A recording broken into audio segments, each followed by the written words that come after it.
Welcome to the new For Purpose CEO podcast. I'm Michelle. I am Danielle, and we are here to talk about being a CEO in the for purpose sector. Each episode, we will talk about issues not-for-profit and for-purpose CEOs need to manage based on our 30 plus years of experience. It will be an honest discussion of the highs and the lows, helping you tackle the unique challenges of running a NFP. Leading can be challenging and sometimes lonely. We get it. Join us and our guests weekly for an honest discussion about running a for-purpose organisation. We will be sharing practical tips, shared experiences and real-world stories to help you tackle the unique challenges of running a for-purpose organisation.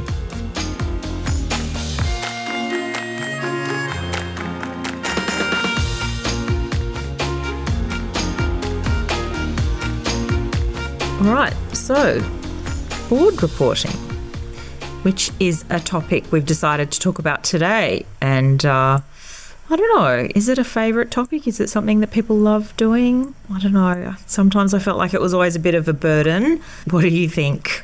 My experience is that when CEOs get together, the very first thing that they start to talk about is board reporting. So it's clearly something that sits on top of mind for the majority of us.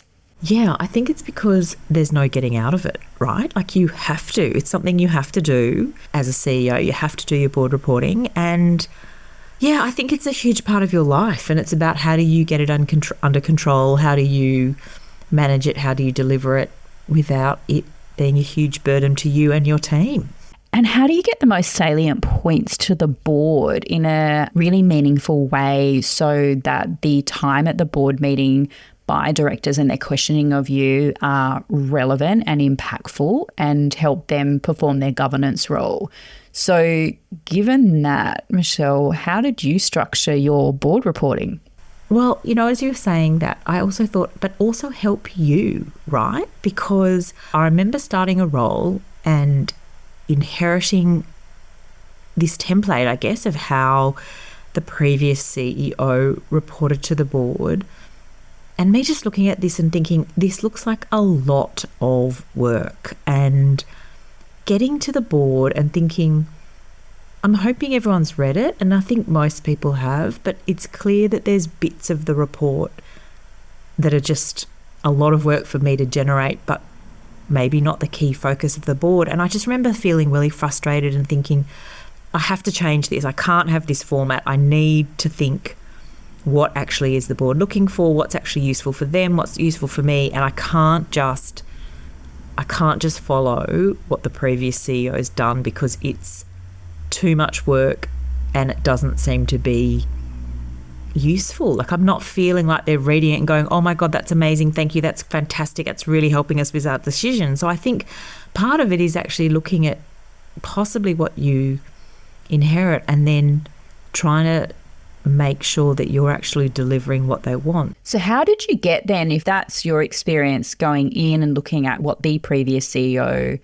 presented to the board and you're thinking about how do I need to best spend my time and what's really relevant, how did you move through that process of change, including getting your board across that change? Because you're not going to present them a whole new report with sort of no previous discussion, are you? Yeah, but I think you can say to a board, look, I would like to change the way we're reporting. But I think for me, it's really important to look at your strategic plan.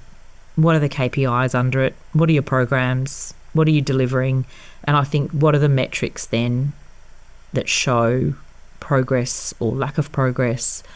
And then a narrative, right? And so I think for me, it always fell into a few pretty clear categories, like the operational update, the metrics, and then depending on, I guess, in what sector you are, any sector developments, like strategic sector developments that, you know, might be relevant, might be indicative, you know, if other players or stakeholders are doing a merger or something's happened, you know, new financing, whatever, right? Like I think you need to have a section on the environment, like the ecosystem that you're operating in, because some board members might be in the sector, but often they're not as well. Often you've got a mix. And they're relying on sort of your day-to-day and your relationships across the industry or sector that you're in to bring that to them, and they will then talk about what are the implications and the impacts of that based upon your insights or what you also present, because sometimes that sector development is useful for you when you're needing to present or pitch a proposal to the board that's strategically important. Yeah.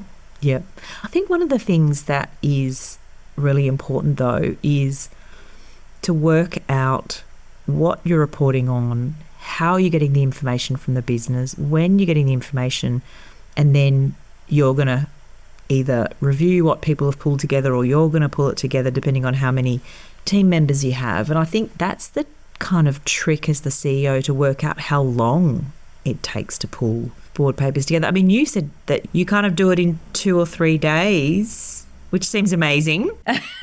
Well, we've got a really good rhythm and structured discipline, as I've spoken to you about, Michelle, is that we've got a really sort of disciplined board work plan that drives all of the activities. So I know in January what is due in November, for example, and so does my executive team.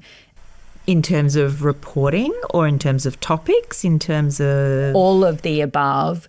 And that's not to say it's so rigid that if something happened out of left field, I would never bring that in.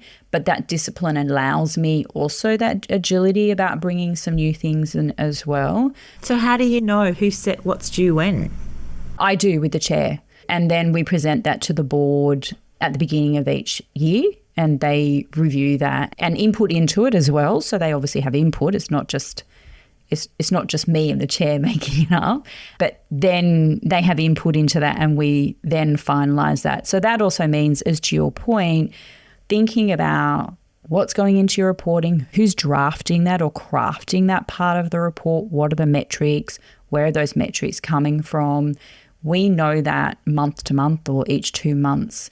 So the building of the report doesn't take 3 days, but I will have all of the inputs in by a certain day that I review. If there's any questions, it goes back to the relevant people before I finalise off, and then it gets collated for papers and sent to directors.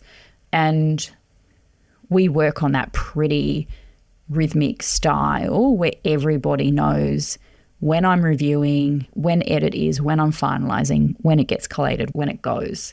And those timeframes do not move. There is no room for movement because there is, in my organisation, there is 3 to 4 people who are inputting into board papers. I can't allow slippage because it potentially means that board papers get late, or you do separate issue of board papers or reports, which I really don't like doing. Yeah, so I think timing-wise, I mean, a lot of people say get the papers to the board a week before. I think it's really key to make sure that you've got a weekend in there, right? Like, so you've given a weekend.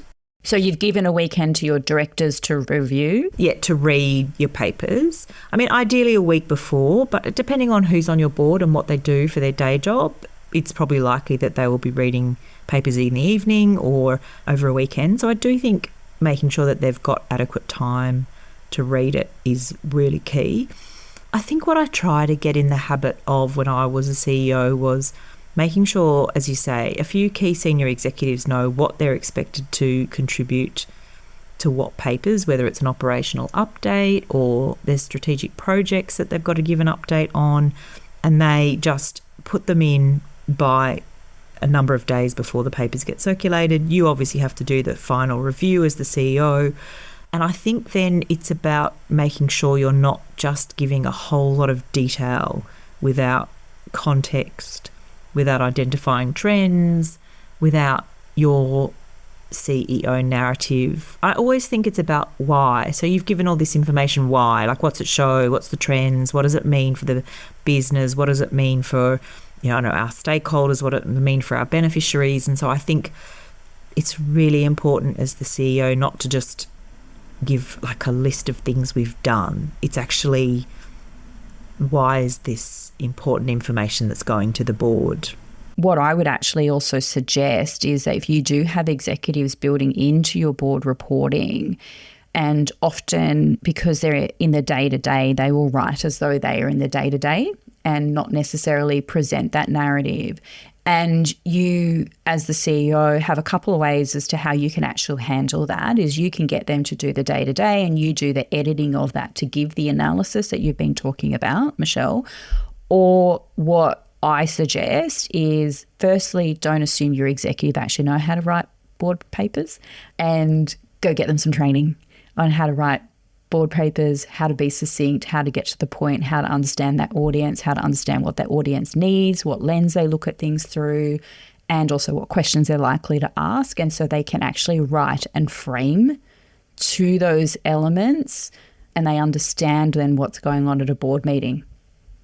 Yeah, that's so interesting. I've never given any executive board paper training, and I guess in some ways I think it's one of those things where it would be so nice to have, like, if you have budget. But I think the key is, why are you reporting this piece of information, this metrics, this set of data? And often it is to show, it might be numbers, like how many people have received the services, how many, what has happened. That's operational updates. But again, I just think it has to be contextualised, right? It has to be trend. How does it compare the previous period, the previous year? What are you trying to do? What's the strategic reason for this? I mean, there will be the normal metrics, right? Like you'll have turnover, you'll have staff turnover, right? Like you want to see that your basic operational things. But I think your job as CEO is to give some colour to those metrics so that the board understands what's the relevance of them. I mean, I always think the best thing to do is to tie it to your strategic plan. So if you've got pillars in your strategic plan, or you've got different areas in your strategic plan, if you've inherited reporting that you don't love, or you are trying to set up reporting, to try and use the strategic plan as a basis for reporting, and then you as the CEO can come in and give some commentary around how you're progressing towards achieving your strategic goals. And that, I think, is interesting for the board then. That's the lens they're looking at. They're wanting to see that things aren't going off plan, that that progress is being made. And then if it's not, why, right? Like, I think that's the other thing people kind of need to understand, is even if you don't achieve what you're meant to achieve, or something happens unexpected, that's your value add as the CEO to explain why to the board. But drawing out that exception reporting, so if you're very fortunate where things are just tracking the way that they should be, that can be quite an easy sort of run of reporting. But it's the CEO's job to highlight the exception. So when things are actually not running to the plan or the measure of which, you've obviously, you and the board have agreement on, is to draw out those exceptions and then hone in and talk to those exceptions to the board. Otherwise, they're just looking through the whole report thinking, what am I meant to be focusing on here? Where you take them to where they need to be focused so they can ask the questions, you can have the discussion. Sometimes it is good to have a summary, like a very short summary. Depends what you're presenting. Like, I have to say, I had a conversation with someone recently, and they were talking about they had to renew their lease, and they attached the lease to the board papers. And it was really interesting because they said some of the board members were like, why am I getting a copy of the lease? I should just be getting, a copy of recommendation of key terms, or exactly. And the CEO was like, well, because I don't, if they wanted to read it, there it was. And I'm like, okay, that's a really interesting one. I guess I probably would have had a conversation with the chair first around, it's probably unlikely, you may, but I think it's probably unlikely you'd have authority to sign a lease, right? I think you'd normally have to bring that to the board and say, these are the terms. Are you happy to authorise me to sign it on these terms? And maybe people want to read it, but I think just to sort of attach it automatically without a discussion or without, attempting summarising key terms, I find that strange. Like, I think there should have been more preliminary discussions. And I think that's probably the same with anything, right?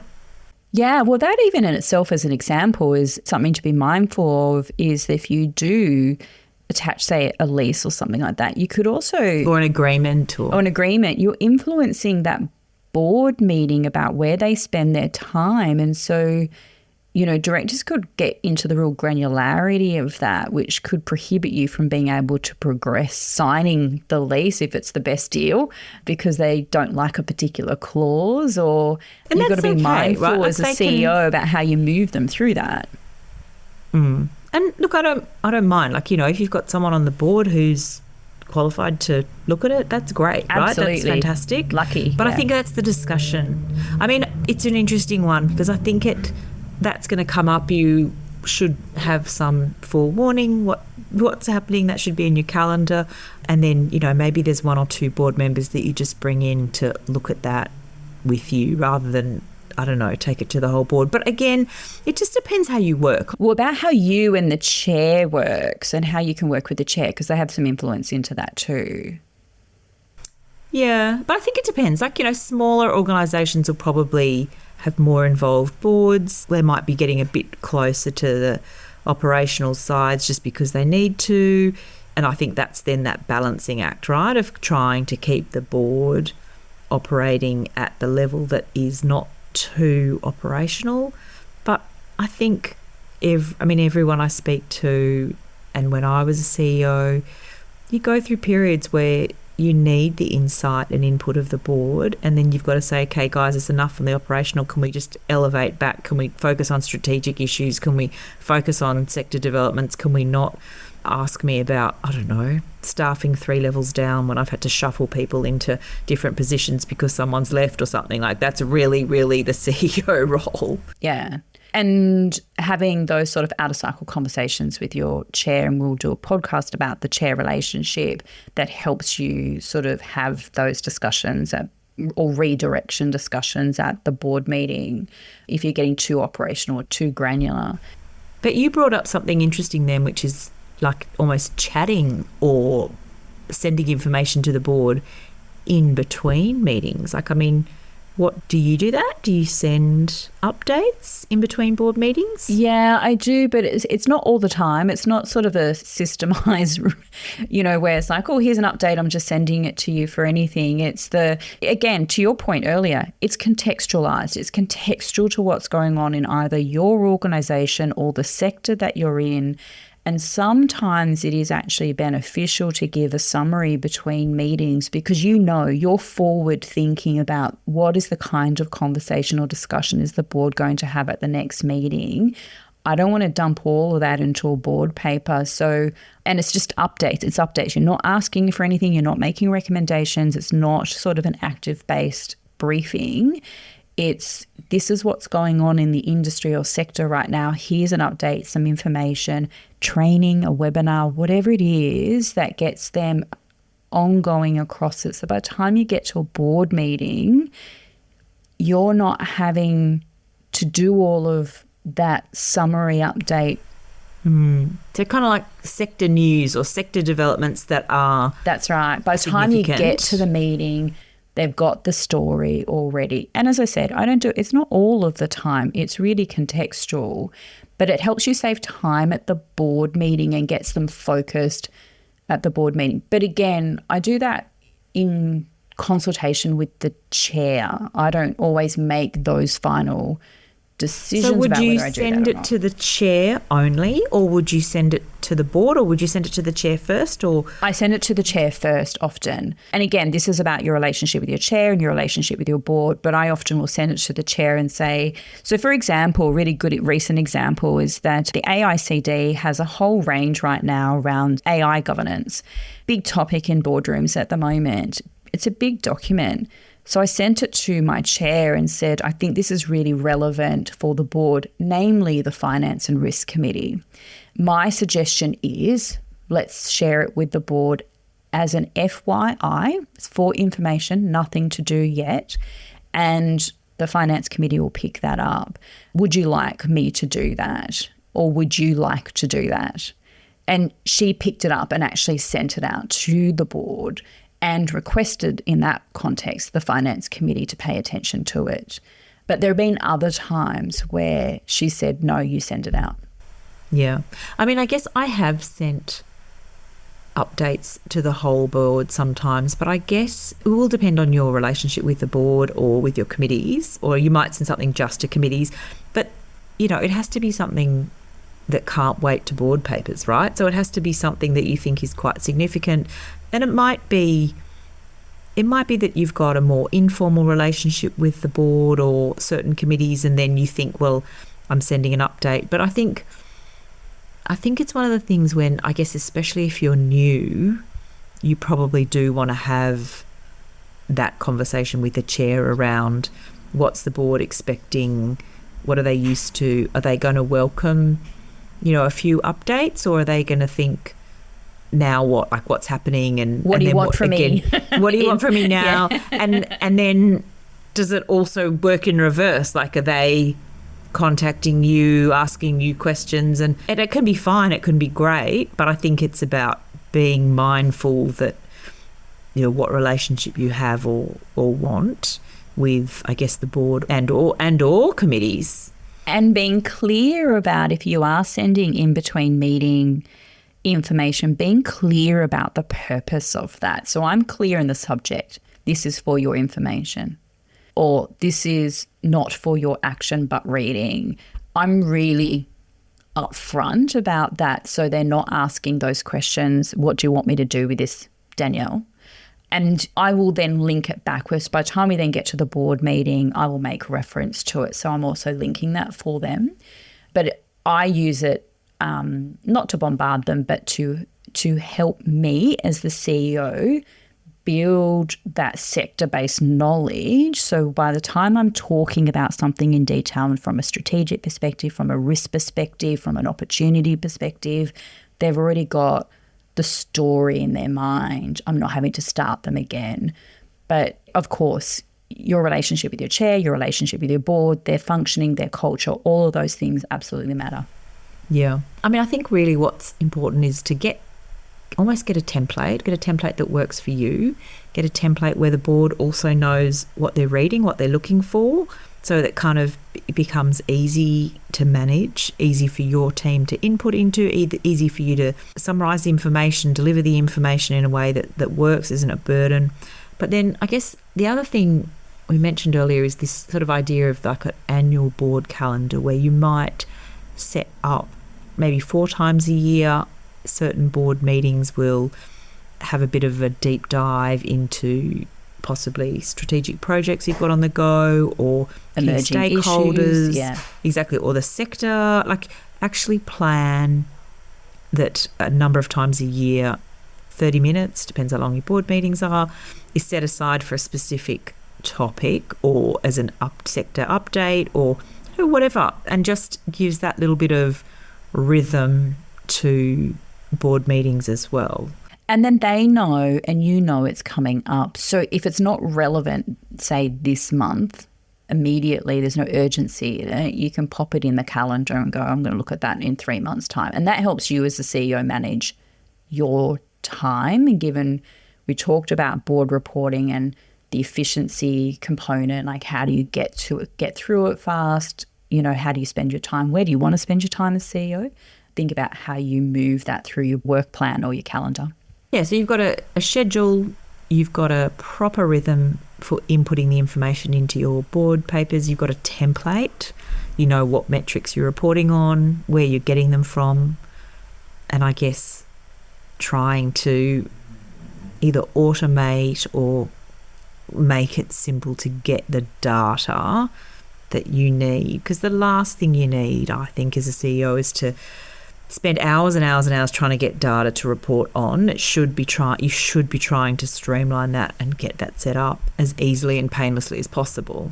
And knowing who's doing that part of the report, as I mentioned, making sure that they know what they're doing, if they need training, and you might be the one who does the training, and working with your chair to make sure that the content of that reporting is meeting the needs of the board and it's not surprising the board.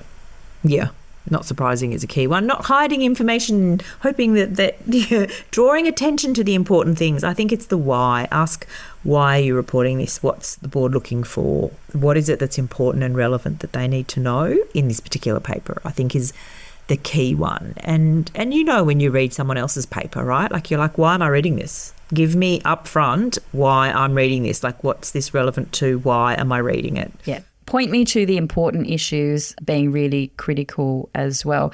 And don't be afraid to put forward to the board a different style or a different approach, particularly if you're a new incoming CEO. Get their agreement to it and try it, see how it goes. And you'll be surprised in a year or 18 months' time, you'll be recommending again a slight change or an amendment good, right? to it. Totally. That's improvement. That's continuous. As Michelle, you've already emphasised, get it contextualised to what's going on in your organisation now.